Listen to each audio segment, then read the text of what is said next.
Hello. হ্যাঁ জান, কেমন আছো? হ্যাঁ, ভালো তো থাকবোই। তুমি কি একবার আমার খোঁজ খবর রাখো? আর কে খোঁজ খবর রাখে না? আমি খোঁজ খবর রাখবো না তো কে রাখবে তোমার? হুম, আচ্ছা জান, তুমি এখন কোথায় আছো? কুত্তা। এখন কি তুমি একটা কোথায় অবস্থা। আছো? এখন আছি আমি আমার আম্মুর সাথে আছি। কোথায়? একটা রেস্টুরেন্টে আছি, 5 স্টার রেস্টুরেন্টে। ও আচ্ছা, আন্টি কোথায়? আন্টির সাথে একটু কথা বলো। আন্টি?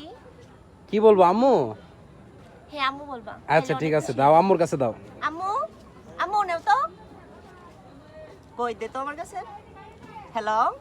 হ্যাঁ, আসসালামু আলাইকুম আম্মু, ভালো হ্যাঁ। আছেন? হ্যাঁ, ওয়ালাইকুম সালাম। ভালো আছি বাবা, ভালো আছো তুমি? জি ভালো আম্মু, আপনি কেমন আছেন? জি আলহামদুলিল্লাহ বাবা, ভালো আছি।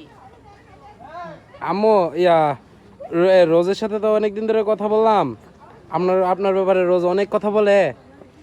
হ্যাঁ বাবা, বুঝতে পারছি তুমি কি বলবা। এই তোমার আম্মুর নাম্বারটা দিও আমার কাছে। আন্টি তোমার আম্মুর সাথে কথা বললা, তোমাদের একটা কিছু ব্যবস্থা করতেছে দাঁড়াও। আন্টি আম্মুর সাথে কথা বলার কি দরকার? আপনি ফিক্স করে দেন, এখনই কাজে আনিয়ে বিয়ে পড়িয়ে যাই। না, আমি তো আমার মেয়ের পক্ষ থেকে তো আমি গার্জেন আছি, এখন তোমারও তো একটা গার্জেন দরকার তাই না? আরে গার্জেন আপনি, আর কেউ লাগবে না গার্জেন। ও তাই নাকি? আচ্ছা তুমি রোজের সাথে কথা বলো। আচ্ছা ঠিক আছে দেন। এই তুমি কি শুরু করলা? আম্মুরে প্রথমে সালাম দিলা না কেন? আম্মুকে সালাম দিছি তো, আম্মু শুনে নাই। শুনে নাই? জি, মিথ্যা বুঝছো কথা না বলো। কেন? মিথ্যা কথা বলবো কেন তোমার সাথে? আচ্ছা যার একটু চুমু দাও না।